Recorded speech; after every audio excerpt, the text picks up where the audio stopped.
So with the focus shifting to AI, you could make an argument that the US has the lead there still. But on the other hand, I suppose you could argue that AI also needs vast amounts of physical infrastructure, including data centers, energy, chips. Who has the upper hand when it comes to AI? I don't have a super strong view on this, but I could outline a potential scenario that China could be leading on AI based on a few factors. First and most important, as you point out, Tracy, that China has a lot of electrical power. So the US may have all of the computing because it has all of the advanced chips from NVIDIA. As Howard Lutnick says, China has at best the fourth best chips in terms of AI, and that is a pretty substantial constraint.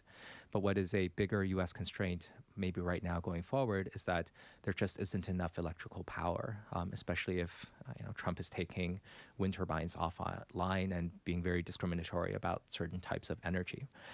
And China, I think, has organized itself as a civilization to deny nothing towards heavy industry. China may not have a lot of advanced chips, but it has a lot of mature chips, which are going to be necessary for inference.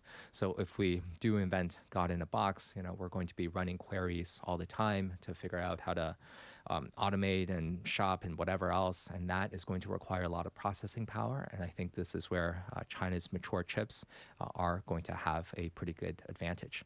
And China also has, I think, another unique advantage, which is that its training data might be more strategically valuable. China has most of the manufacturing capacity in the world. And, what does the US have? Well, we have a lot of consulting companies and a lot of healthcare companies. So maybe the US will automate something on the scale of McKinsey. And China will automate something on the scale of Foxconn. And, they're going to have a lot more manufacturing production, and we're going to have a lot more better consultants.